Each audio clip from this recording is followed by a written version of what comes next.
The Lacerta File claims to be the memories of a person who has seen things firsthand, but it is full of gaps in knowledge that can be verified by humans, and it cannot be proven either true or false.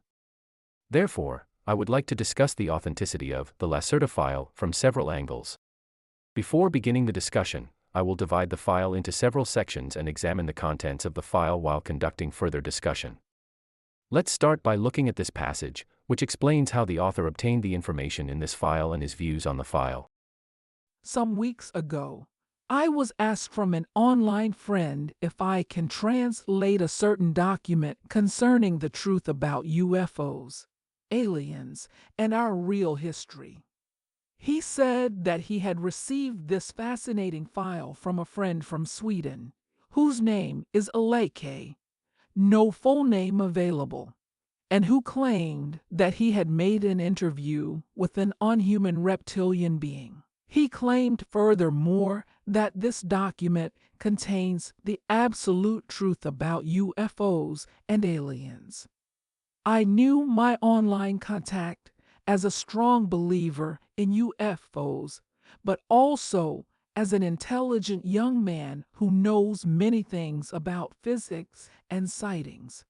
So I was very surprised when I read the weird document called Lacerta File the first time, and I asked him if he really believed in this science fiction story. He was absolutely sure and said that Aleke is a personal friend of him and that he would never lie.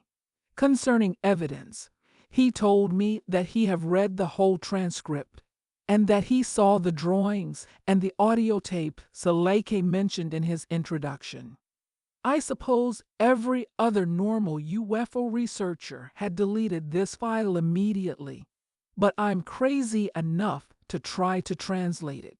I have warned my friend that my English is rather bad, but he was sure that I can do it, and so I have tried to translate it somehow understandable. This means neither that I'm responsible for the content of this file or that I believe that it's true. This means only that I've done a translation job for a friend. I have tried to make it easier to read by the use of some brackets. The original German text, which was a translation from Swedish, was in a very confusing form. And I'm also not sure if I have always used the correct words. But I hope it is understandable. My personal opinion, after translating this weird text for nearly 1 week, is that the text is a really good science fiction story, but never the truth or reality. The answers and questions are always more or less logical. But I think the whole message is too unbelievable to be true, especially the scientific things. And in my opinion, the being tries too often to avoid the answering of too difficult questions, because the author of the whole text was not able to know an answer. But my job was a translation job and not commenting on the content of the file.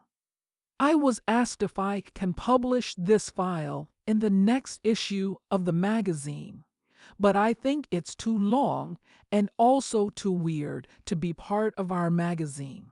But as I was asked to send it to as many people as possible, I decided to send it as a normal RTF file compatible with most word processors to you. If this stuff is too weird for you, please delete it. The things mentioned in the file are definitely not my opinion or my belief. Sorry for the wrong words and grammar. Make your own opinion and let me know what you think. Bye. The above is a claim made by the person who owns and publishes this document, and it seems that he does not fully believe the contents of this document, but is simply playing the role of translator and faithfully carrying out the request of a friend to publish this document.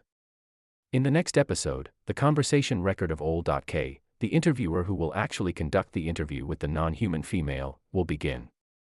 If you enjoyed this video, please share, subscribe, And hit the notification bell so you don't miss the exciting program to The come. last episode, We heard from the publisher of the Lacerta File.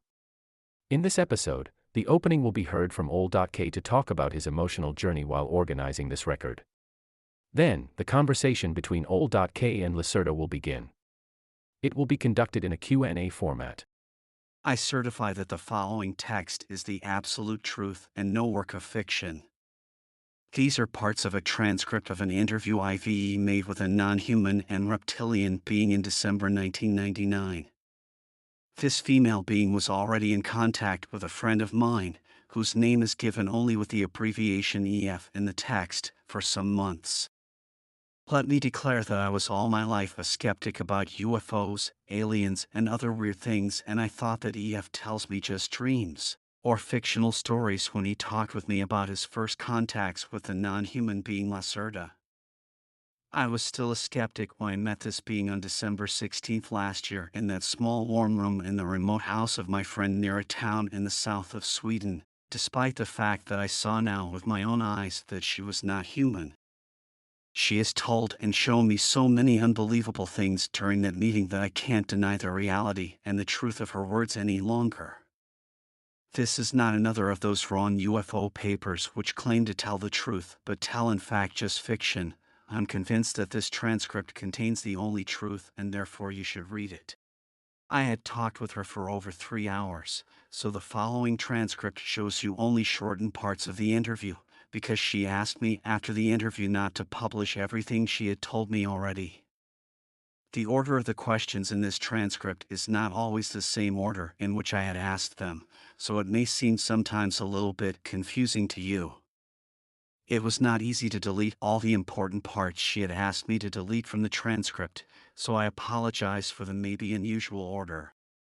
I am in possession of the entire transcript of the interview, 49 pages with some of my drawings of her body and her equipment, and also some tapes on which I have the full interview, but I will not reveal this before I have permission from her. I will send this shortened form of the still fascinating document to 4 of my reliable friends in Finland, Norway, Germany, and France. And I hope they will translate it into their own languages and into other languages. And I hope as many people as possible will be able to read and to understand the transcript. If you receive it, please send it to all your friends via email or make printouts and copy them.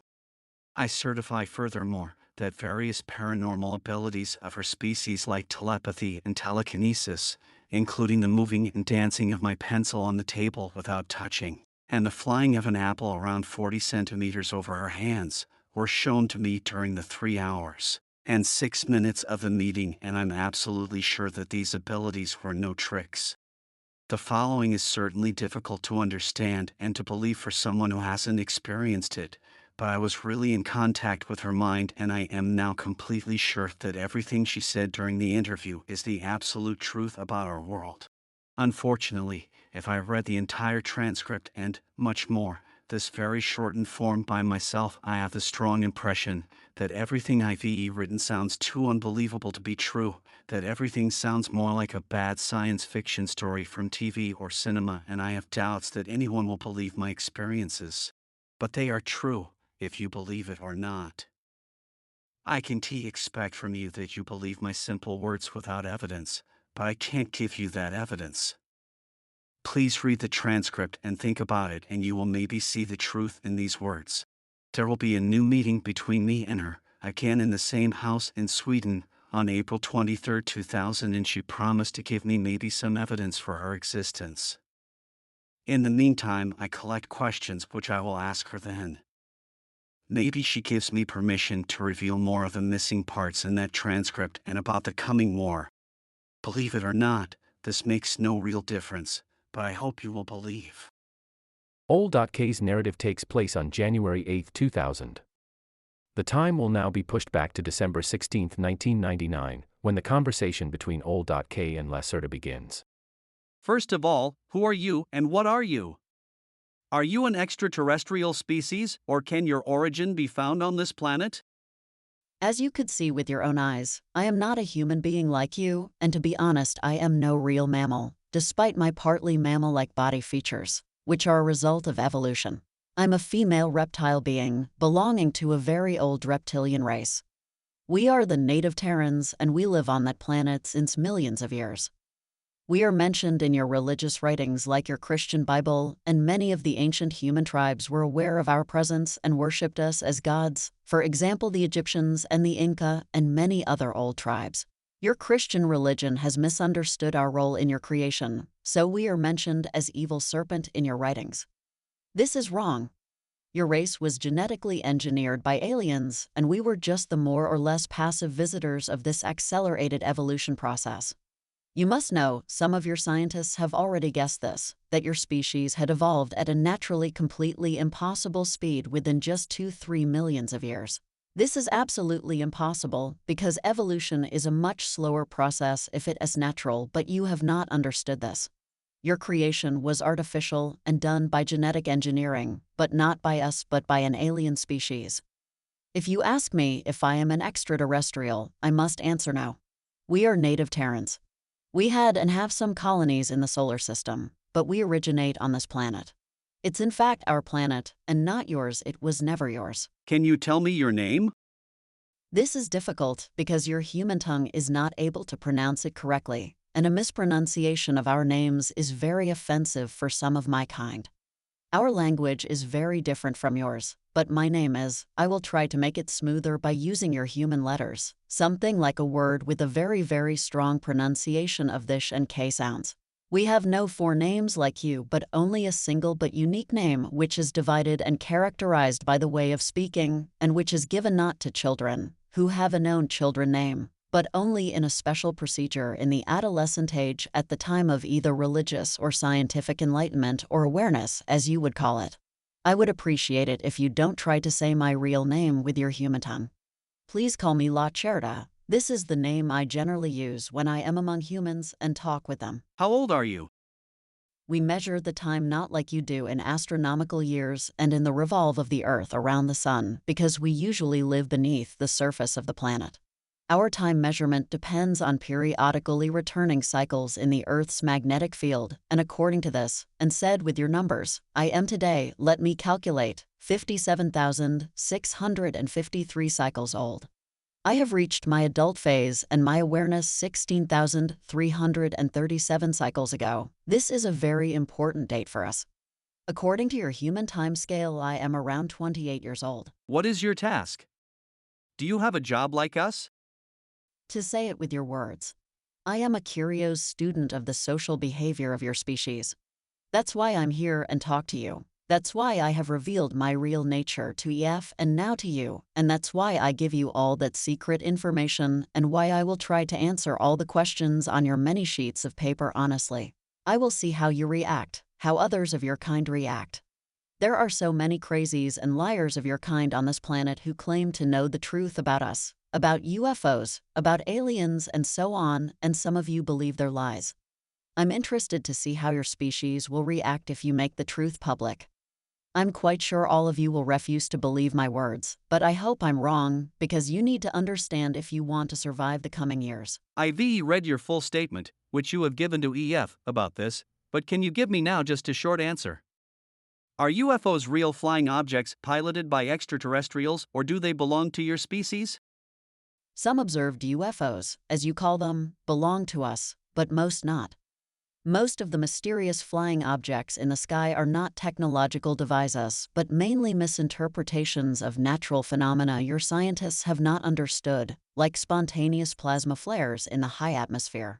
Nevertheless, some UFOs are real craft belonging either to your own species, especially to your military, or to other alien species, or at last to us, but a minority of sighted craft belongs really to us, because we are generally very careful with our movements in the atmosphere, and we have special ways to hide our ships. If you read a report about a sighting of a metalish bright gray cigar-shaped cylindrical object with a length of, there are different types, let me say between 20 and 260 of your meters, and if this object had made a very deep humming sound, and if there were 5 bright red lights on the metalish surface of the cigar, 1 at the top, 1 in the middle, 2 at the end, then it is likely that some one of you have seen one of our ships, and this means that it was either partly defect or that some one of us was not careful enough. We also have a very small fleet of disc-shaped craft, but such UFOs belong usually to an alien species. Triangular UFOs belong generally to your own military, but they use foreign technology to build them. If you really want to try to see one of our craft, you should have a look at the skies over the Arctic, the Antarctic, and over Inner Asia, especially over the mountains there. Do you have a special symbol or something like that with which we can identify your kind? We have two major symbols representing our species. One, the more ancient symbol, is a blue serpent with 4 white wings on a black background. The colors have religious meanings for us. This symbol was used from certain parts of my society, but it is today very seldom. You humans have copied it very often in your old writings. The other symbol is a mystic being you would call a dragon in the shape of a circle with 7 white stars in the middle. This symbol is much more common today. If you see one of those symbols on a cylindrical craft I've described in my previous answer or on some underground installation, this thing or place definitely belongs to us, and I would advise you to go away from there as soon as possible. The 7 stars in the second symbol UVE mentioned, do they mean the Pleiades? Pleiades. No. Actually, the 7 stars are planets and moons, and they are a symbol for our former 7 colonies in the solar system. The stars are shown in front of a blue background, and the dragon circle means the shape of Earth. The 7 white stars mean Moon, Mars, Venus, and 4 moons of Jupiter and Saturn we had colonized in the past. 2 colonies are no longer in use and abandoned, so 5 stars would be more correct. Pause here, let me talk about the above content of this file, and my opinion so far. At the beginning of this episode, the interviewee of the Lacerta File, also known as witness Ol.K, briefly outlines his belief in the authenticity of the file. He describes how he went from being a skeptic of extraterrestrial beings and UFOs to being unwavering in his conviction about his experience, which contrasts with the perspective of the publisher in the first episode. From a psychological standpoint, does this make the reader more curious to continue reading and see how the rest of the events unfold? Ol.K also mentions that the file is like a bad science fiction story and is difficult to believe. It seems like an attempt to win the reader's sympathy by confessing to a crime and suggesting that the document contains undeniable reasons and first-hand accounts of the truth, in order to lure the reader into continuing to read. Alternatively, the writer is trying to appeal to the reader's feelings and suggest that the reader should be on the same side as Ol.K. Additionally, the final few sentences of Ol.K's account leave a cliffhanger with the mention of a war coming. So far, I have seen several psychological techniques that I believe are meant to keep the reader engaged and wanting to continue reading. If this is viewed as a form of marketing or a movie trailer, I think it has been successful so far. After Ol.K's introduction, the substantive interview begins. The first question addresses a topic that many people, including scientists, want to know the answer to: the origin of humankind. Most people are familiar with Darwin's theory of evolution, which posits that humans evolved from apes. This explanation is challenged here. In archaeology, there is a stage that has been verified by fossils known as the Cambrian explosion, which in short, refers to a relatively brief period of time in which a large number of new species suddenly emerged on Earth, seemingly contradicting the idea of evolution. If evolution is not the correct explanation, the idea that humans are the product of advanced genetic engineering by a more advanced civilization is a more plausible one, but it could potentially offend human pride in being the most intelligent species on Earth. Do you believe this explanation? Additionally, from Lacerta's description of their race, it can be inferred that they are a technologically advanced, long-lived race with colonies in other parts of the solar system, or that they are the original inhabitants of Earth. Does this shake human confidence in their own superiority? The other section on UFO explanations was a topic I was originally more interested in, but unfortunately it only provided simple classification without any high-quality information. This concludes this episode. If you enjoyed this video, please share, subscribe, and turn on notifications for the next exciting journey in our next episode. We mentioned how the publisher initially doubted this file and how the interviewer went from skepticism to belief in it. We also discussed reliable explanations for the origins of humanity, the source of UFOs, and the status of the advanced civilization to which Lacerta belongs. In this episode, we will focus on the detailed description of the physiological functions of the species to which Lacerta belongs, including their eating habits and appearance features, etc. Next, we will continue with this interview record. The questioner is Ol.K, the respondent is Lacerta. Get ready with your patience and imagination, The answer to the first question will be a long process. As you have not allowed me to make photos. What would be very useful to prove your real existence and the truth of the story? Can you describe yourself to Tide? I know that it would be helpful to prove the authenticity of this interview if you can take some photos from me. Otherwise, you humans are very skeptical that's good for us and for the real alien species acting secretly on this planet. So even if you had such photos, many of your kind would say that they are fraud, that I am just a masked human woman or something like that. That would be very offensive for me. You must understand that I can't give you permission to take photos of me or of my equipment. This has various reasons, which I want not to discuss with you further, but one of the reasons is the keeping up of the secrecy of our existence. Another reason is more religious. Nevertheless, you have permission to make drawings of my look and of my equipment I can show you later. I can also try to describe myself, but I doubt that others of your kind will be able to imagine my real look just from simple words, because the automatic denial of the existence of reptilian species and generally of intelligent species other than your own is part of the programming of your mind.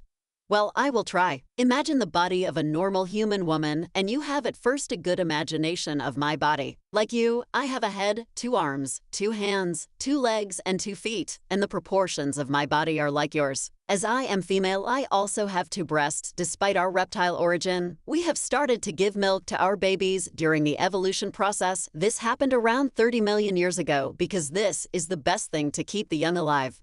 Evolution had done this for your species already in the dinosaur age, and a little bit later also for ours. That means not that we are now real mammals, but the breasts of us are not as large as those of human women, and the size of them is generally equal for every female of my kind. The external reproductive organs for both sexes are smaller than those of humans, but they are visible and they have the same function as yours, another gift of evolution to our species. My skin is mainly of a green-beige color, more pale green, and we have some patterns of brown irregular dots, each dot of the size of 1-2 centimeters on our skin, and in our face the patterns are different for both sexes, but females have more, especially in the lower body and in the face. You can see them in my case as 2 lines over the eyebrows crossing my forehead, at my cheek, and at my chin. My eyes are a little bit larger than human eyes. For this reason, we can see better in the darkness, and usually dominated by the large black pupils, which are surrounded by a small bright green iris. Males have a dark green iris. The pupil is slit and can change its size from a small black line to a wide open egg-shaped oval, because our retina is very light sensitive and the pupil must compare this. We have external round ears, but they are smaller and not as curved as yours. But we can hear better because our ears are more sensitive for sonics. We can also hear a wider range of sounds. There's a muscle or lid over the ears which can completely close them, for example underwater. Our nose is more pointed and there is a V-shaped curving between the nostrils, which enabled the ancestors to see temperature. We have lost most of this ability, but we can still feel the temperature much better with this organ. Our lips are shaped like yours, those of females a little bit larger than those of males, but of a pale brown color, and our teeth are very white and strong and a little bit longer and sharper than your soft mammal teeth. We have no different hair colors like you, but there is a tradition to color the hairs in different ages, and the original color is like mine, a greenish brown. Our hairs are thicker and stronger than yours, and they grow very slowly. In addition, the head is the only part of our body where we have hairs. Our body, arms, and legs are similar in shape and size to yours, but the color is different, green-beige, like the face, and there are scale-like structures on the upper legs over the knee and upper arms over the elbow. Our 5 fingers are a little bit longer and thinner than human fingers, and our skin on the palm is plain, so we have no lines like you, but again a combination of a scale-like skin structure and of the brown dots. Both sexes have the dots on the palm, and we have no fingerprints like you. If you touch my skin, you will feel that it is smoother than your hairy skin. There are small sharp horns on the upside of both middle fingers. The fingernails are gray and generally longer than yours. You see that my nails are not so long and round at the top. This is because I am female. Males have sharp pointed nails with a length of sometimes 5 or 6 of your centimeters. The following feature is very different from your body and part of our reptilian origin. If you touch the backside of my upper body, you will feel a hard bony line through my clothing. This is not my spine, but a very difficult shaped external plate structure of skin and tissue following exactly our spine from the head to the hip. There is an extremely high number of nerves and large blood vessels in this structure and in the plates, which are around 2 or 3 centimeters long and very touch sensitive. This is the reason why we always have problems sitting in chairs with a back like this chair. The main task of these small plates beside a role in our sexuality is simply the regulation of our body temperature, and if we sit in natural or artificial sunlight, these plates become more blood-filled, and the vessels become wider, and the sun is able to heat up our reptiloid blood, which circulates through the body and through the plates for many degrees, and that gives us a great pleasure. What else is different from your kind? Oh, we have no navel because we were born in a different way to your mammal birth. The other exterior differences from your kind are minor, and I think I must not mention them all now, because most of them are not visible if we wear clothing. I hope the description of my body was detailed enough. I would advise you to make some drawings. What kind of clothing do you generally wear? I suppose this is not the way you dress normally? No, I wear this human everyday clothing only when I am among humans. To be honest, it's not very comfortable for me to wear such tight things, and it is always a very unusual feeling. If we are in our own home, this means in our subterranean home or in our large artificial sun areas, and if we are together with others near to our own name, we are usually naked. Is this shocking for you?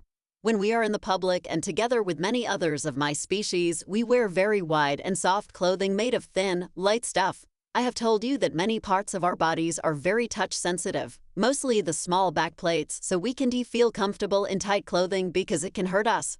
Men and women often wear the same kind of clothing, but the colors are different for the sexes. You've said others near to your own name. Do you mean your family? No, not really. You would call it family, but with this word you mean only those of your kind, which belong genetically together like father or mother and child. As I have said earlier, we have a very difficult and unique name. Part of the pronunciation of that name is absolute unique, and there is no other being with the same name. But part of this name, the middle part, is pronounced in a way that told the others to which family I must use the word, because you haven't the right one in your vocabulary you belong. This means not that all in that group are genetically related to you, because these groups are usually very large and contain between 40 and 70 of us. This group generally includes your genetic relations, except one of them had decided to leave this group, and your connection with father and mother is often the strongest. It would be too difficult for me to explain to you now our very old social system, which is very complex, and we would need many hours only for the primary things. Maybe we can meet another time, and I can give you detailed descriptions of all these things. Do you have a tail like normal reptiles? Do you see one? No, we have no visible tail. If you look at our skeleton, there is only a small rounded bone at the end of our spine behind the pelvis. This is a useless rudiment of the tail of our ancestors, but it is not visible from the outside. Oh, our embryos have tails during the first months of development, but these tails disappear before they are born. A tail makes only sense for a primitive species which tries to walk on 2 legs and must hold the balance with the tail. But our skeleton had changed during evolution, and our spine is nearly in the same shape as yours, so we need no tail to stay on 2 feet. You said that you were born in a different way to us. Do you lay eggs? Yes, but not like your birds or primitive reptiles. Actually, the embryo grows in a protein liquid inside the mother's womb. But there is also an egg-shaped but very thin chalk hull around it that fills the whole womb. The embryo inside this hull is completely autarkic from the mother's body, and it has every substance it needs to develop inside this chalk hull. There is also a cord like your navel cord, just connected to a point hidden behind the backplates. When the baby is going to be born, the whole egg is pressed through the vagina covered in a slimy protein substance, and the baby comes out of this soft egg after some minutes. These 2 horns on our middle fingers were instinctively used by babies to break through the chalk hull to take their first breath. Our young are not as large as your babies when they were born. They are between 30 and 35 centimeters tall. The egg is around 40 centimeters tall. This is because our vagina is smaller than a human one, but we grow to a normal size of 1.60 to 1.80 meters. Woo, if you are still awake and able to read this far, I first want to compliment your patience. And without a rich imagination, it would be impossible to translate these richly described words into concrete images in your mind. First is a description of the physical appearance characteristics of the species to which Lacerta belongs, all the way down to the minute physiological functions, such as the process of birth. A basic understanding of reptiles is blended with human characteristics. For those who are not biological professionals, like me, it reads without any feeling of discomfort. But it looks like it should be an innovative social structure and interpersonal relationships, or perhaps kinship relationships, and should be fundamentally different from human social relationships. It is a pity that there is not a clearer description of this, but it is brushed over with the excuse that the issue is too complex. It is clear that the author's understanding of biology or physiology far exceeds that of sociology and anthropology. If you enjoyed this film, please share, subscribe, and hit the bell so you don't miss out on the upcoming exciting program. In the first 3 episodes, thank you for your anticipation. Important questions about the origins of UFOs and human origins were revealed, as well as descriptions of the physiological functions of the Lacerta species. As I continue to read this file, I have decided not to fully reveal all of the answers, but rather to select those that I believe have the potential to give rise to more perspectives, because there are too many details in the file. Additionally, during this reading process, I have noticed that some of the answers have been repeated, with multiple sentences in a paragraph being repeated twice, and not just in one place. In the first and second episodes, I can see from the attitudes of the publisher and Old.K towards this file that it is clearly being treated as an important document and is intended to be widely disseminated. Such low-level publishing errors as repeating sentences should not occur. Although this may be simply a careless formatting error, or it cannot be denied that this file is just an elaborate prank. However, at least so far, the contents of the file still generate enough curiosity for me to continue. Let's see how Lacerta and Old.K's answers will further challenge our understanding of answers to known questions. Prepare your patience, because the first question may be a detailed and lengthy discussion. Can you tell me something about the natural history and evolution of your species? How old is your species? Have you evolved from primitive reptiles as mankind has evolved from apes? Oh, this is a very long and complex story, and it sounds certainly unbelievable to you, but it's the truth. I will try to explain it in short. Around 65 million years ago, many of our unadvanced ancestors from the dinosaur race died in a great global cataclysm. The reason for this destruction was not a natural disaster, an asteroid impact, as your scientists falsely believe, but a war between two enemy alien groups that took place mainly in the orbit and high atmosphere of your planet. According to our limited knowledge about the early days, this global war was the first alien war on planet Earth, but it was definitely not the last, and a future war is coming soon. While a Cold War, as you call it, between alien groups is ongoing since the last 73 years on your planet. The opponents in this 65-million-year-old war were two advanced alien species, whose both names are again not pronounceable for your tongues. I'm able to say them, but it would hurt your ear if I tell you the names in their original way. One race was humanoid like your species, but much older, and was from this universe, from a solar system in the star constellation you call Procyon today in your maps. The other species, about which we know not so much, was a reptilian species, but they have nothing to do with our own species, because we have evolved from local saurians without exterior influence except the successful manipulation of our own genes by us. More about that later. The advanced reptilian species came not from this universe but from well, how should I explain it to you? Your scientists have not really understood the true nature of the universe, because your illogical mind is not able to see the easiest things and relies on wrong mathematics and numbers. This is part of the genetic programming of your kind, to which I will come later. Let me say that you are nearly as far away from the understanding of the universe as you were 500 years ago. To use a term you will maybe understand.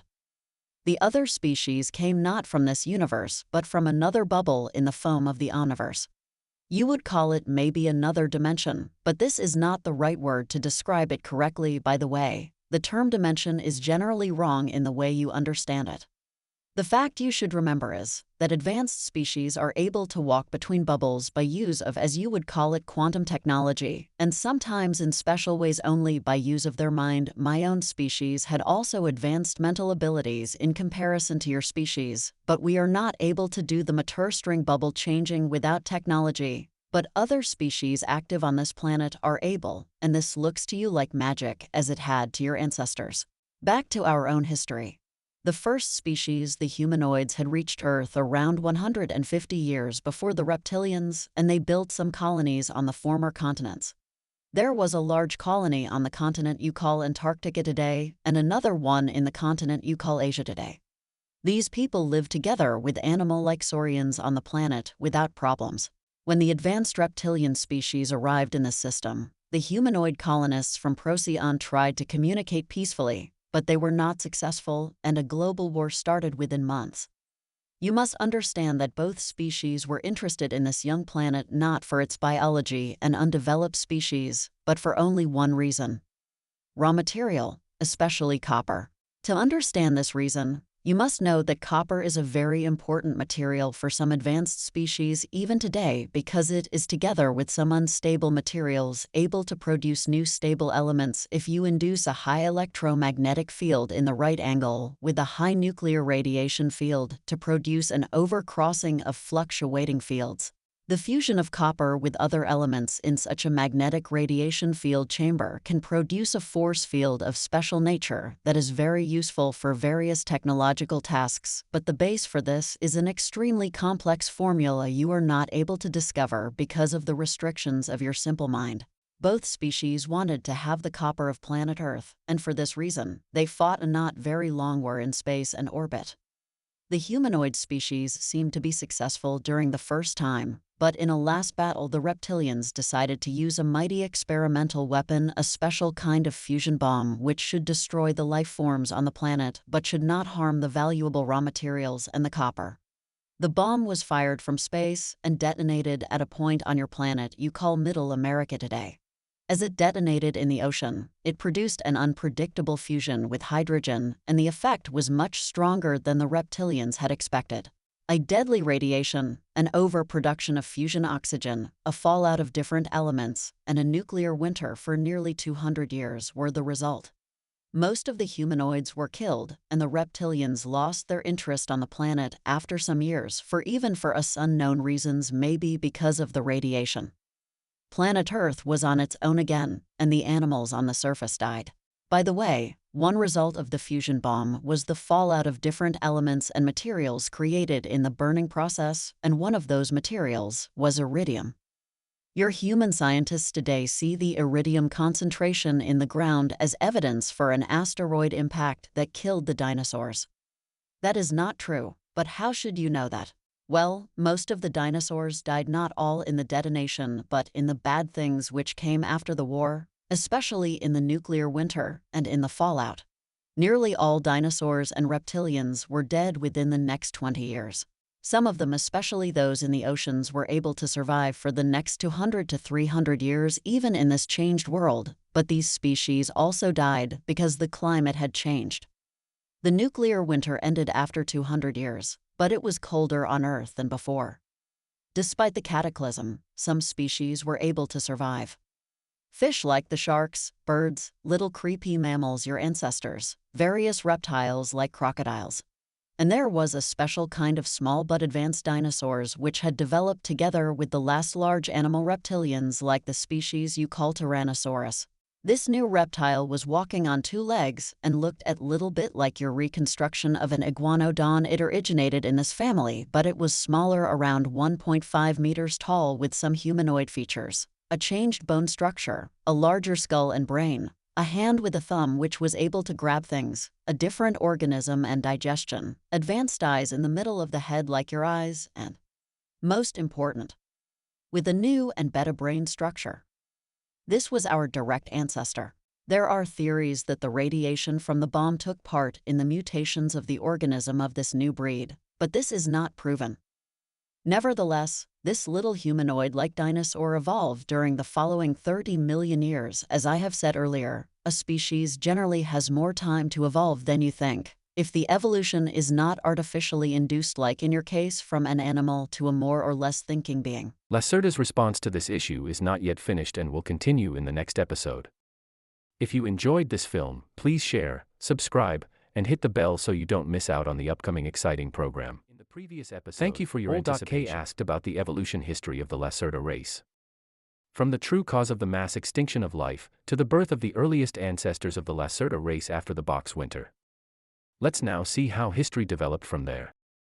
These beings were intelligent enough not to die in the next millions of years, because they learned to change their behavior, They lived in caves instead in the cold nature, and they learned to use stones and branches as first tools and the use of fire as help to warm them, especially to warm their blood, which is very important for our kind to survive. During the next 20 million years, this species was divided by nature into 27 subspecies. Unfortunately, former reptilian species were prone to divide themselves in a more or less unlogical way into subspecies during the evolution process. You can clearly see this in the unnecessary high number of animal dinosaur species in earlier times, and there were many mainly primitive wars between the subspecies for dominance. Well, nature was not very friendly to us, and as far as we know from the 27 subspecies, 24 were extinct in primitive wars and in evolution, because their organism and mind was not developed enough to survive, and as main reason they were not able to change their blood temperature in the right way if the climate changed. 50 million years after the war and after the end of dinosaurs, only 3 now also technological advanced reptilian species were remaining on this planet together with all the other lower animals. Through natural and artificial crossbreedings, these 3 species were united to one reptilian species, and through the invention of genetic manipulations, we were able to eliminate the dividing prone genes in our genetic structure. According to our history and belief, this was the time when our final reptilian race, as you see me today, was created by use of genetic engineering. This was around 10 million years ago, and our evolution nearly stopped at this point. Well, actually there were some minor changes in our look or to more humanoid and mammal-like appearance during the coming ages, but we have not divided again into subspecies. You see, we are a very old race in comparison to your kind, which was jumping around as small monkey-like animals in the trees at this time while we invented technology, colonized other planets of this system, built large cities on this planet, which disappeared without a trace in the ages, and engineered our own genes while your genes were still those of animals. 10 million years ago, the small simians started to grow, and they came down from the trees to the ground again because of the change of the climate, especially on the so-called African continent. But they evolved very slow, as it is normal for a mammal, and if nothing extraordinary had happened to your kind, we wouldn't be able to sit here and talk, because I would sit in my comfortable modern house, and you would sit in your cave clothed with fur and trying to discover the secrets of fire, or you would maybe sit in one of our zoos. But things have developed differently, and you believe now you are the crown of creation, and you can sit in the modern house, and we must hide and live beneath the earth and in remote areas. Around 1.5 million years ago, another alien species arrived at Earth. It was surprisingly the first species since over 60 million years. This would be more surprising for you if you knew how many different species there are today. The interest of this humanoid species, you call them elogium today, was not the raw material and the copper. It was, to our astonishment, the unadvanced ape humanoids. Despite of our presence on this planet, the aliens decided to help the apes to evolve a little bit faster, to serve them in the future as some kind of slave race in coming wars. The fate of your species was not really important for us, but we didn't like the presence of the elogium on our planet, and they didn't like our presence on their new galactic zoo planet, and so your 6th and 7th creation was the reason for a war between us and them. You can read about that war, for example, partly in the book you call Bible, in a very strange way of description. The real truth is a very long and difficult story. Should I continue? No, not now. I've made some notes about your history, and now I have some questions. First of all, you handle a very large timescale.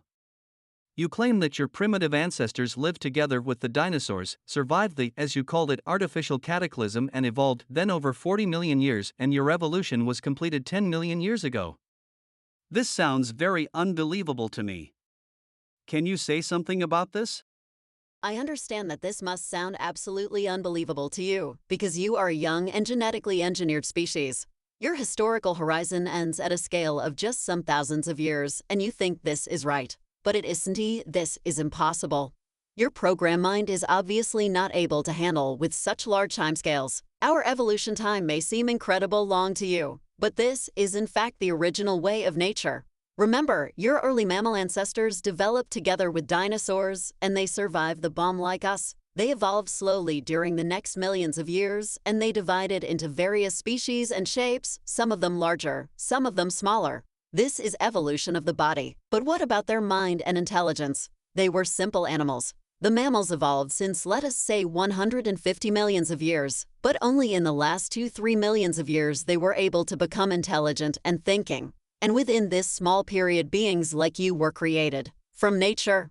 148 millions of years time for the evolution of animal-like mammals, 2 millions of years time for the development of more or less intelligent beings like you.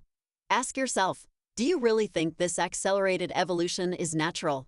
Then your species is more ignorant than I thought. We have not evolved wrong but you. I understand. But I have another question. UVE mentioned many facts about the ancient war between the aliens 65 million years ago. This happened very long before your kind became really intelligent, as far as I have understood you. Why do you know so many things about that first war and about the evolution of your species? This is a good question, much better than the previous, and I have not explained it properly to you. Our knowledge about the First War comes completely from an ancient artifact, which was found around 16,000 years ago from our archaeologists on the continent you call North America today. They found a round plate with a diameter of approximately 47 of your centimeters. The plate was made of an even for us unknown magnetic material, and inside the plate there was another smaller crystal plate which contained an enormous amount of information coded in the molecular structure of the crystal. This memory plate was manufactured from the last bomb survivors of the human race from Procyon already 65 million years ago, but it was completely intact when we found it. Our scientists were able to encode the messages and data, and so we heard for the first time about the events which took place in the distant past and which led to the extinction of the dinosaurs. The plate contained detailed descriptions of both species, but more about the humanoids and about the events and weapons, including the fusion bomb. It also contained a description of the animals and saurians on Earth, including our pre-intelligent ancestor species. The rest of our knowledge about our evolution comes from skeletons and from the back reading and encoding of our DNA. You see, we have known the real truth about our roots in 16,000 years. Before that time, there was a more religious idea of our creation. What has happened with both alien species? We don't know exactly. The surviving humanoids on Earth obviously died in the years after the bomb and others of their kind, and the reptilians never came back to Earth as far as we know.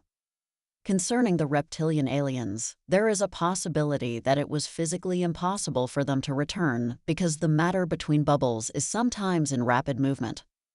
The current theory is that both species had ceased to exist during the millions of years. The cause of the mass extinction was a war between two extraterrestrial species, not an asteroid or comet impact. Unfortunately, there is no mention of archaeological evidence or even the use of scientific thought experiments to support such a claim. In contrast, the anomalous distribution of iridium in rock or clay layers, which supports the idea of an asteroid impact, has been observed or studied by geologists in the 1980s and 1990s, along with other geological observations that can be used as reasons for an asteroid impact. While it is true that the presence of iridium in rock layers has been used as evidence for an asteroid impact, this is just one piece of evidence among many that support this theory. Other evidence includes the presence of shocked quartz, tektites, glass formed from the impact of a meteorite, and the presence of a layer of sediment around the world that contains high levels of iridium and other elements. It is also worth noting that the theory of an asteroid impact causing the mass extinction of species has been widely accepted by the scientific community based on a wealth of evidence, including the aforementioned geological observations, as well as the presence of a large crater on Earth, the Chicxulub crater, that is believed to have been caused by an asteroid impact around the time of the mass extinction event. If you're not asleep yet, I'll praise your patience again. Although I would like to discuss the photos taken by NASA that appear to be remains of civilizations, the connection to extraterrestrial colonies, or the possibility that human evolution was aided by extraterrestrial races, today has already taken too much time and we can discuss this later.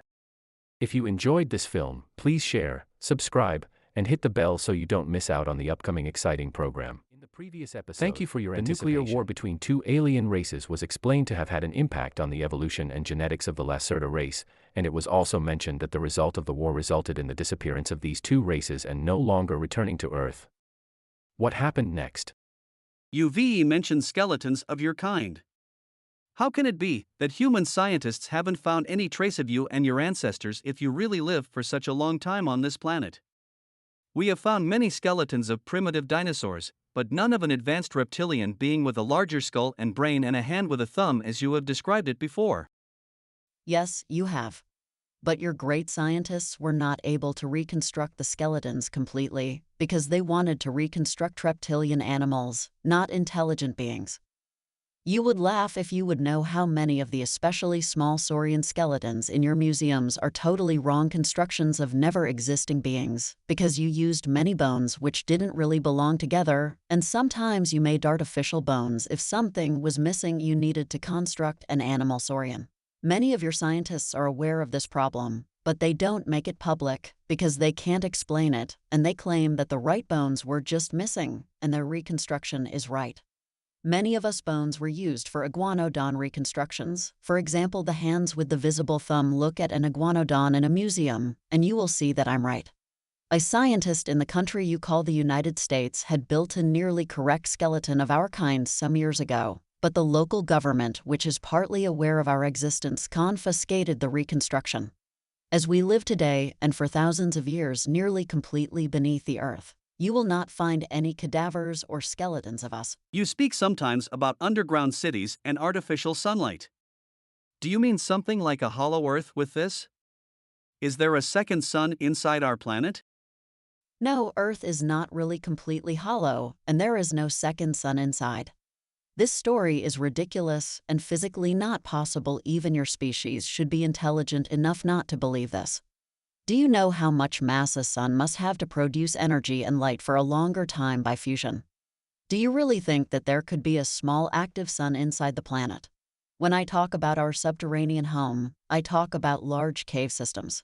The caves you have discovered near to the surface are tiny in comparison to real caves and huge caverns deeper in the earth in a depth of 2,000 to 8,000 of your meters, but connected with many hidden tunnels to the surface or to surface near caves, and we live in large and advanced cities and colonies inside such caves. Major sites of us are beyond the Arctic, the Antarctic, Inner Asia, North America, and Australia. If I talk about artificial sunlight in our cities, I don't mean a real sun, but various technological sources of light, including gravitational sources, which illuminates the caverns and tunnels. There are special cave areas and tunnels with a strong UV light in every city, and we use those places to heat our blood. Furthermore, we also have some surface sun places in remote areas, especially in America and Australia. There are indeed many hypotheses or records about the hollow Earth theory. For example, the center of the Earth. After calculation, the Earth's current weight is 6 trillion tons. If some parts inside the Earth are not empty, its weight should be much more than this. A bold idea proposed by British astronomer Edmund Halley. Halley's comet was discovered by him in 1692. He believed that the Earth was not solid as commonly thought, but was composed of multiple hollow spheres. In addition, ancient Indian texts have recorded that there is an Agartha underground corridor inside the Earth, which means underground world in Sanskrit. In March 1942, David and Rebecca Lom, who had just returned from an archaeological study in Chiapas, Mexico, were received by President Franklin D. Roosevelt of the United States. The Loms told the president that they had found the Agartha Guards, a group of blue-skinned Native Americans. In July 1960, the Peru expedition team discovered an underground corridor 600 kilometers east of Lima in the Andes Mountains. The underground corridor is 1,000 kilometers long and leads to Chile and Colombia. In order to better protect this ancient civilization site, the Peru government, considering that it does not have the ability to develop and protect it with the current level of technology, reclosed the tunnel entrance that was discovered. It is also listed as a World Cultural Heritage by UNESCO. In addition, in April 1972, 3 students from the University of California, Berkeley, climbed to the top of the 43 18-meter-high Sast Mountain. This is a dormant volcano that has been extinct for many years, and the 3 students saw the mouth of the volcano covered with a transparent crystal dome. When they looked up, they saw the sky inside the dome. Where can we find such a surface near entry to your world? Do you really think I will tell you their exact location? If you want to find such an entry, you have to search it by yourself, but I would advise you not to do that. When I came to the surface 4 days ago, I used an entry approximately 300 of your kilometers north from here near a large lake, but I doubt that you would be able to find it. There are only a few entries in this part of the world, more are far more north and east. As a little advice, if you are in a narrow cave or in a tunnel or even in something that looks to you like an artificial mine shaft, and as deeper you walk, as smoother appear the walls, and if you feel unusual warm air streaming from the depth, or if you hear the rushing sound of streaming air in a ventilation or elevator shaft, then look for a special kind of artificial and smooth wall somewhere in the cave with a door made of gray metal. If you would be able to open that door, but I doubt this, you would be in a usually round technical room with ventilation systems and elevators to the depth. This is probably an entry to our world. If you have reached this point, you should know that we are now definitely aware of your presence. You are already in big trouble if you have entered the round room, but you should look for one of the 2 reptilian symbols on the walls. If there are no symbols or other symbols, you are maybe in bigger trouble as you think, because not every underground installation belongs to our kind. Some new tunnel systems are operated by alien races, including hostile races. My general advice if you find yourself in a strange underground installation: run away as fast as you can. You mentioned earlier that you use the name Lacerta when you are among humans and that you enjoy it to be in the real sun on the surface of Earth. But how can you be among humans? You don't look like us, so anyone will see that you belong to another species. Why have nobody seen and described a being like you if your kind lives already since our creation together with us on the same planet? Can you explain that to me? My kind has been described in religious writings, such as the Christian Bible, and can be found in depictions on temples in South America. We have also been mentioned by wise men from India, Asia, and Africa. Many scientists have called belief in us superstition and religion, and today's humans have forgotten our past presence on the surface. Our species is sometimes seen by human witnesses today, but these reports are not taken seriously by the media. Some of us are also in secret contact with human scientists and politicians. We are able to walk among humans undetected through mimicry.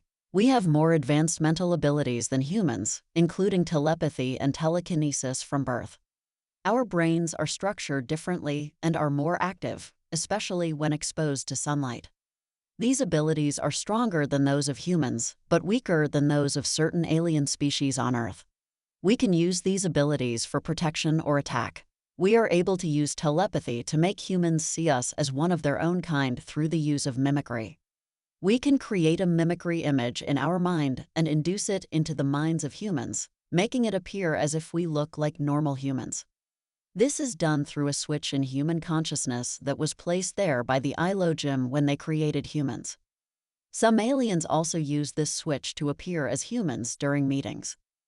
When I first met EF, he saw me as a human woman and was shocked when I revealed my true appearance. The movie The Matrix, released in March 1999, explores the idea that the world is virtual and that human perception comes from the 5 senses, which are converted into brain waves and transmitted to the brain for processing.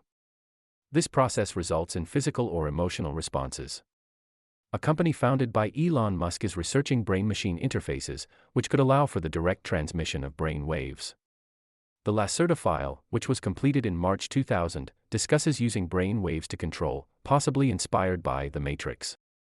If you enjoyed this film, please share, subscribe, and hit the bell so you don't miss out on the upcoming exciting program. The previous episode discussed the Hollow Earth and the psychic abilities possessed by the Lacerta race and their impact on humanity.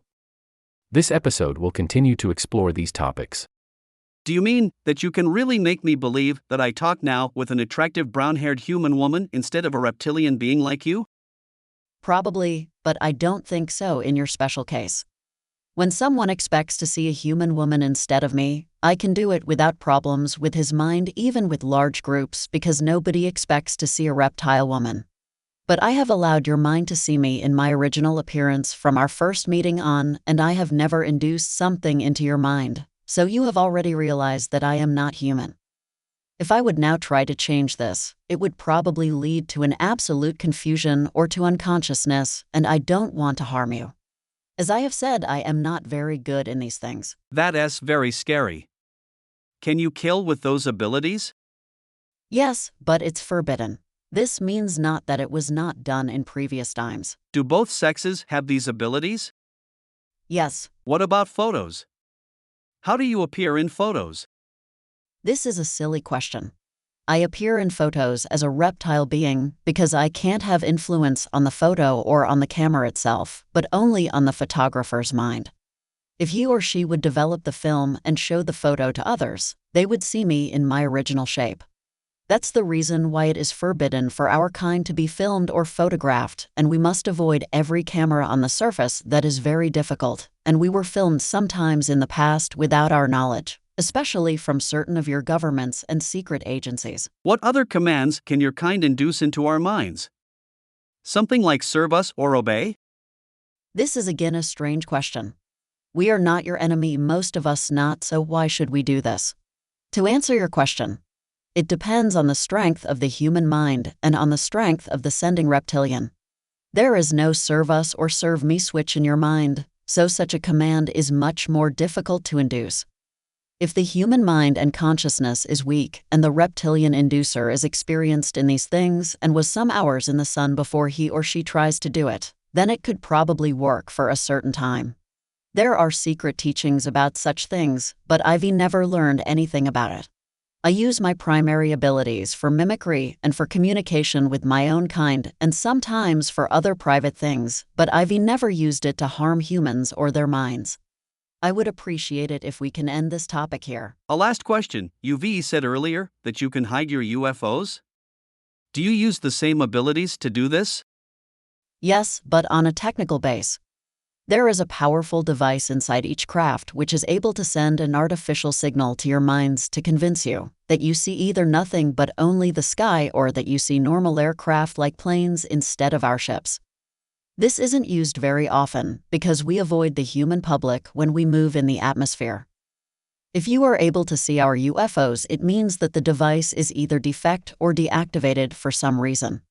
The camouflage effect didn't work on photos to answer this possible question of you already in advance, but why should someone make a photo of the sky when he could not see anything unusual there? By the way, most of the surface near entry points to our tunnels are also hidden with such a device, and your kind will generally see only normal cave walls instead of the door. That's one reason why I've said that I doubt that you will be able to find such a secret door to our world, but it has happened a few times in the past. The topic of mind control is indeed not a rare topic, as it has appeared in science fiction novels or movies, but most of them only describe this ability and do not explore the logic behind it. The previous conversation, however, puts forward a statement about this ability. First, matter and energy are actually two sides of the same coin, which was mentioned in Einstein's theory. Currently, the general human experience is to transform matter into energy, which is much easier than the reverse process.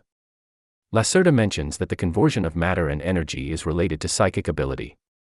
Even for the Lacerta race, which is slightly more advanced than human civilization, it is still not possible to transform energy into matter, but it is possible for more advanced civilizations or higher dimensional races.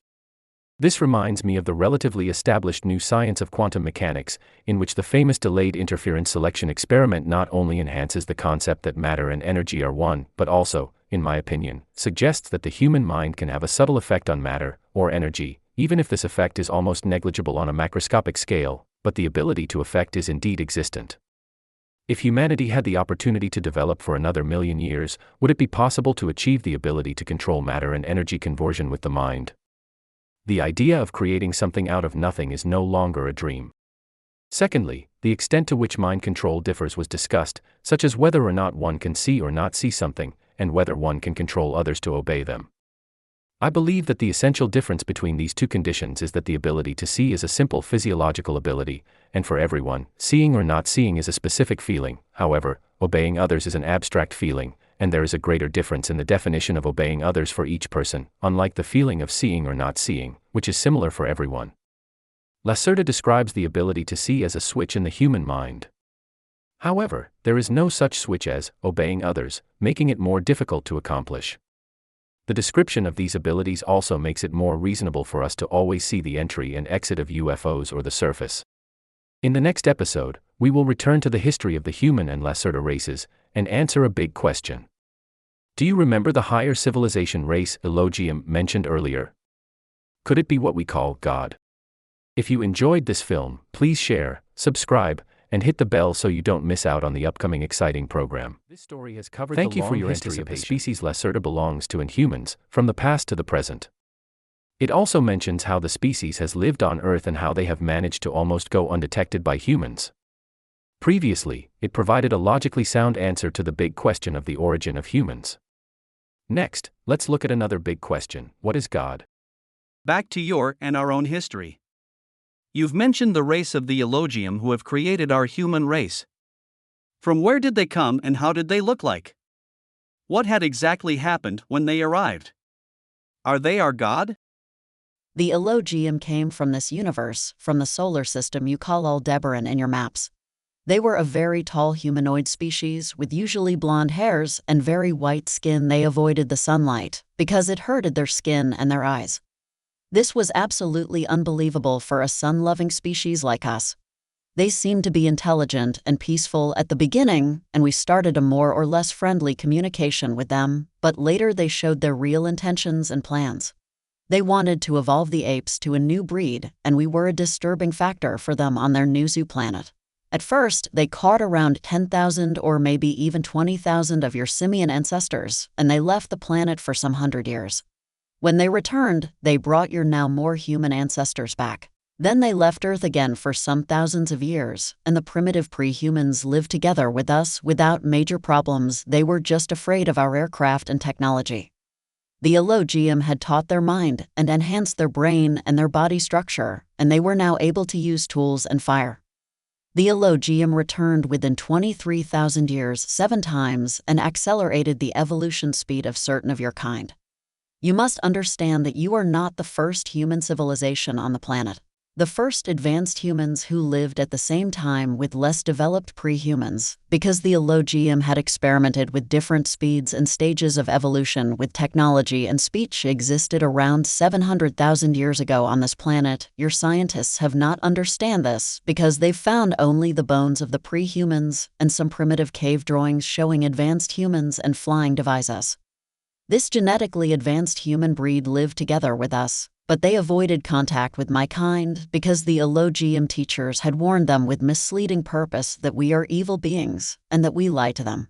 Well, after some centuries, the aliens decided to extinct their first creation, and they accelerated the evolution of a second and beta test series, and so on and so on. The truth is that your modern human civilization is not the first on this planet Earth, but already the 7th. The buildings of the first breeds are lost, but the 5th civilization was the one which built the large triangular constructions you call Egyptian pyramids today. Around 75,000 years ago, your Egyptians just found that large ancient pyramids in the sand and tried not very successful to build similar constructions, and the 6th civilization was the one which built the cities which ruins you can find today beneath the sea in the so-called Bimini area around 16,000 years ago. The last creation of the 7th breed of your series was done just 8,500 years ago, and this is the only creation you can remember and to which your religious writings refer.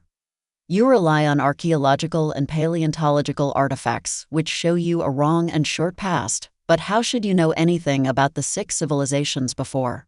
And if you find evidence for their existence, you deny and misinterpret the facts. This is partly a programming of your mind and partly pure ignorance. I will tell you in the following only about your creations, because the 6 previous mankind's are lost, and therefore they should not concern you.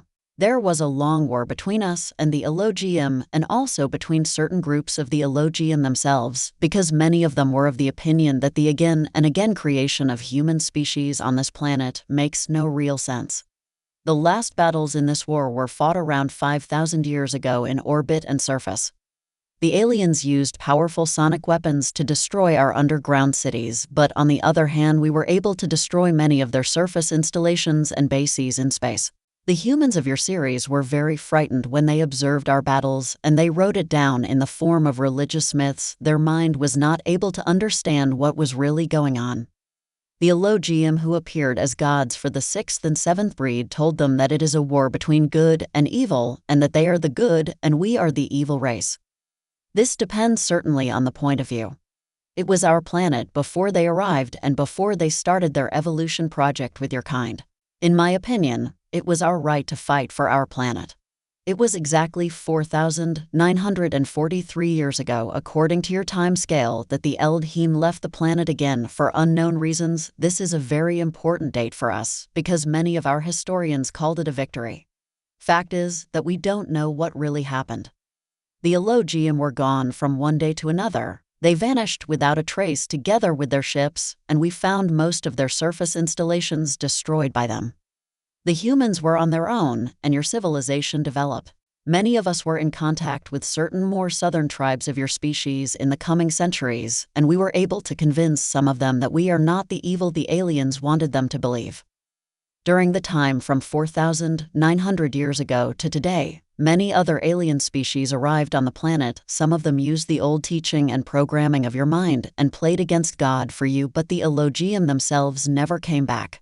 They had left the planet for a duration of some 1,000 years earlier, so we expect their return one day in future to end their project, or to maybe the seventh breed, but we don't really know what has happened to them to answer this question for you in advance. Your current civilization don't know anything about your real origin, about your real past, about your real world and universe, and you know very little about us and our past. And you know nothing about the things to come in the near future. As long as you will not understand and believe my words, I tell you the truth, because we are not your enemy as long as there is danger for your species. Your enemies are already here, and you have not understand. Open your eyes or you will be in big trouble soon. If you haven't believed any of the things I've told you before, then you should really believe and remember this. It is not surprising that the advanced extraterrestrial race, Elohim, is interpreted as what humans call a god. The well-known Sumerian civilization researcher Zecharia Sitchin has already mentioned in his series of works, Earth Chronicles volumes, starting in 1976, that humans are the product of extraterrestrial beings, including reinterpreting the giant race mentioned in the Bible as coming from the sky. In addition, from the already deciphered Sumerian archaeological artifacts, stone tablets, the lifespan of the first few rulers of mankind is calculated in units of 10,000 years. Even without looking at the level of technological development, just such a long lifespan is enough to be considered a god by humans. Zecharia Sitchin mentions that the appearance of the Sumerian civilization is as difficult to explain as the Cambrian explosion of species, based on known archaeological findings. From the beginning, this civilization had the foundations of modern civilization, including calendars, astronomy, legal systems, farming techniques, art, entertainment, etc., completely contradicting the theory of racial evolution. As can be expected, the above interpretations of this civilization will be criticized by colleagues in archaeology because the theory is too far-fetched and there may not be enough evidence to prove it. In Genesis 1 verse 27, KJV, you can find a verse where God created man in his own image and placed him in the Garden of Eden. These are also just theories without enough evidence. Which one do you choose to believe? Or do you know any other theories? Therefore, Lacerta's interpretation of extraterrestrial beings as gods has already been proposed in the past, and in terms of the sequence of time, Lacerta's statement is apparently not original, but rather a different version of Professor Sitchin's theory. Another possibility is that it is simply two different ways of describing the same fact.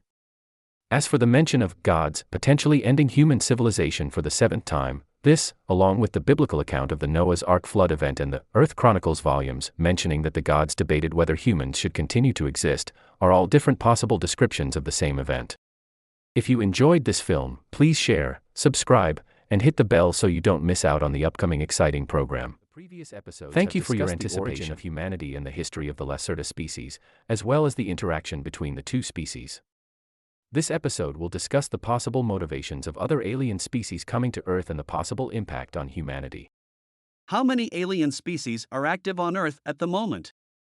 As far as we know, 14 species. 11 from this universe, 2 from another bubble, and 1 very advanced from a very different plane. Dante asked me for names, because nearly all are not pronounceable for you. 8 of them are not pronounceable even for us. Most of the species, especially the more advanced, are just studying you as animals, and they are not very dangerous for you and for us, and we work together with some of them. But 3 species are hostile, including the one which was in contact with some of your governments and exchanged their technology for copper and other important things, and which had betrayed your kind. There was and is a Cold War between 2 of these hostile races during the last 73 years, and the 3rd species seemed to be the winner in this useless struggle. We expect a more hot war between them and you in the near future, I would say in the next 10 or 20 years, and we are worried about that development. In the last time, there were some rumors about a new 15th species which had arrived on Earth just 3 or 4 years ago, but we don't know anything about their intentions and we were not in contact with them till now. Maybe the rumors are wrong. Is this the reason for the abductions? Partly, especially when the aliens took egg and sperm samples from you. Sometimes the abductees belong to another and more advanced race, and they just want to study your body and your mind, which is more interesting for some of them than your solid body, as you would study a primitive animal. As I have said, 3 alien species are hostile, and this means that they do not care for your fate or for your life, and people who were abducted by them came very rarely back alive. If someone is able to report about an abduction, it means, in my opinion, that he or she has not met one of the aggressive species, or that he or she is a very, very lucky human to be alive. Advanced and friendly races also sometimes took egg and sperm samples, but for other reasons. UVE said there are only 14 species active on Earth. But why describe people who saw alien beings, so many different and bizarre types of them? I think I have already answered this question. As I have said, most of the alien races have much more advanced mind abilities than you or even me. There is just one alien race completely without such abilities. They are able to appear in your mind and memory as whatever they want, and this induced image have nothing to do with their real appearance. You remember them as normal humans or gray dwarfs or even extremely bizarre animals because they want you to remember that, or sometimes they want you to completely forget anything about a meeting with them. Another example. You can, for example, remember that you were just in a normal of your human hospitals and that some doctors were examining you, and you think not further about what have happened to you maybe till you discover that there is no hospital in the street where you supposed it, but in fact you were examined by them in one of their laboratories. You can't rely on your mind in this case. They appear in different shapes to confuse you and to make so-called abduction witnesses who were able to remember the events or who believe they are able to remember ridiculous in the public, and as far as we know, they are successful. Believe me, there are only 14 alien species on this planet, and only 8 of them abduct humans at the moment, again, as far as we know.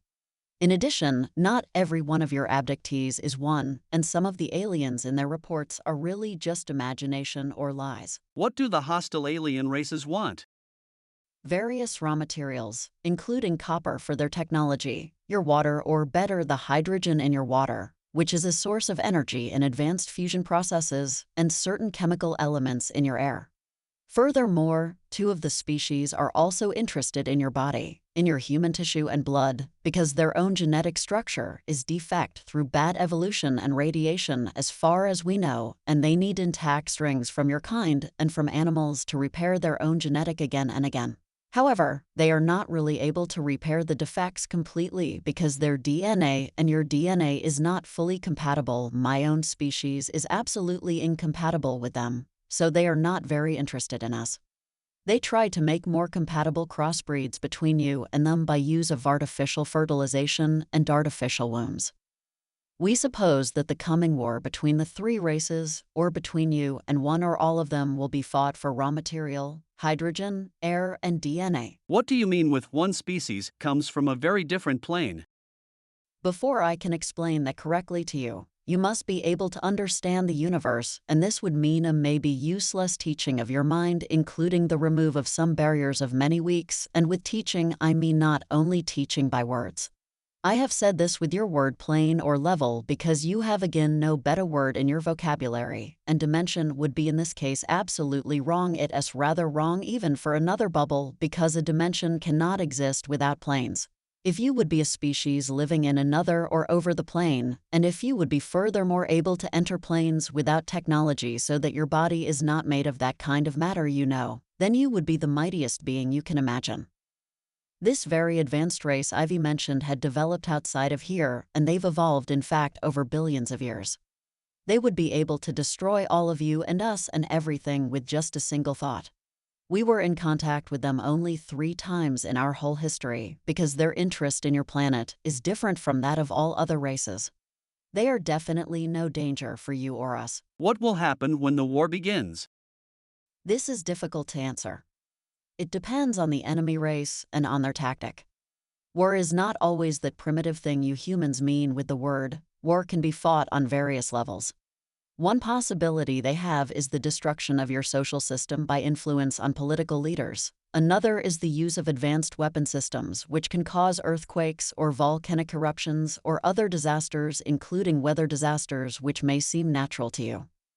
The special fields from copper fusion Ivy mentioned earlier are able to have an influence on your global weather. I think they will not attack the planet directly before the human civilization is weak, because even you have possibilities to destroy their craft, but not many. Let me say that we are not absolutely sure if there will be really such a hot war already in the next few years. I don't want to talk further about this. This is the end of the interview. Do you want to say the last sentence or message? Open your eyes and see. Don't believe only in your wrong history or your scientists or your politicians. Some of them know the truth about various things, but they don't inform the public to avoid confusion and panic. I think your species is not as bad as some of my kind think, and it would be a pity to observe your end. That's everything I can say. Go through your world with open eyes and you will see, or maybe not. Your kind is ignorant. Do you think anyone will believe that this interview is the truth? No, but it is an interesting experiment for my social studies. We will meet again in a few months, and you will tell me then what has happened after the publication of my message. Maybe there is hope for your kind. The Lacerta file comes to an end here. I have heard of this file before, but I have never read it from start to finish. The experience of reading it in full has actually lowered my trust in this file, and I am more inclined to think that it is a fictional pseudo-record. Although there is not much originality in it, it is difficult to come up with new ideas in this oversaturated internet world because information spreads too quickly. However, it is not possible to exclude the possibility that different narrators describe the same fact in different ways. For example, many ancient civilizations have recorded the history of ancient human floods, such as the Noah's Ark mentioned in the Bible, and the Chinese myth of Noah mending the sky. These ancient civilizations had no direct connection to each other, but told the same myth. Does this increase the likelihood of the flood event being true? If we try to explain this by coincidence, it seems too forced. In any case, the Lacerta file ends here. In the past few days, I found a web page with many strange descriptions. The website looks like it was set up a long time ago due to its poor web design and layout. It is mentioned on the website that it was established in 1995, but it looks like it could have been set up much earlier, and the information on it seems to have not been maintained for a long time. It is surprising that such a website still exists. Let's see if there are any interesting stories or records worth discussing. If you enjoyed this film, please share, subscribe, and hit the bell so you don't miss out on the upcoming exciting program. Thank you for your anticipation.